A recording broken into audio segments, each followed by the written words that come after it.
Pada suatu hari, ada isu bahwa Abu Nawas akan membunuh sang raja.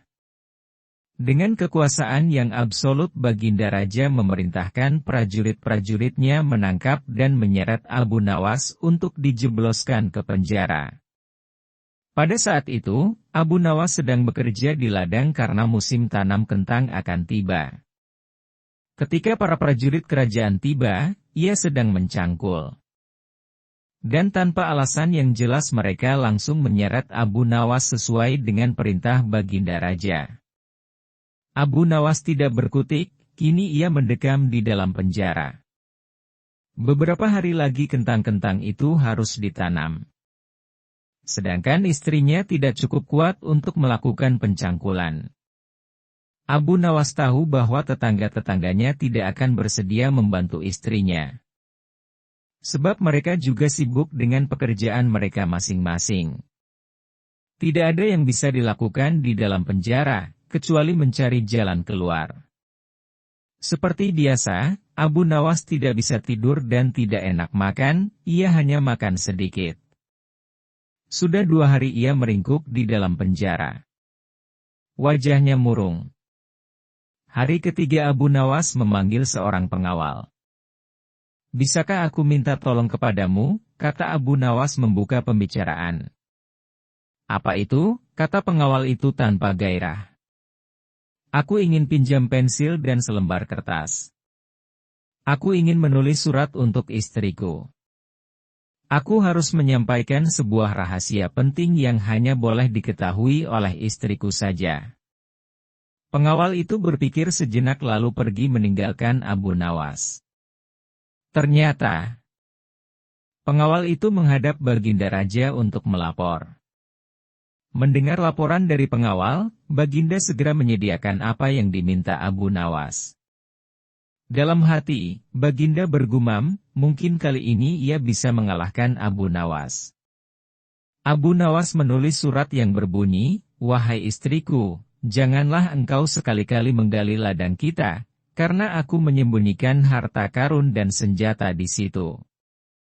Dan tolong jangan bercerita kepada siapapun." Tentu saja surat itu dibaca oleh Baginda Raja, karena beliau ingin tahu apa sebenarnya rahasia Abu Nawas. Setelah membaca surat itu, Baginda merasa puas dan langsung memerintahkan beberapa pekerja istana untuk menggali ladang Abu Nawas. Dengan peralatan yang dibutuhkan mereka berangkat dan langsung menggali ladang Abu Nawas. Istri Abu Nawas merasa heran. Mungkinkah suaminya minta tolong pada mereka? Pertanyaan itu tidak terjawab, karena mereka kembali ke istana tanpa pamit. Mereka hanya menyerahkan surat Abu Nawas kepadanya.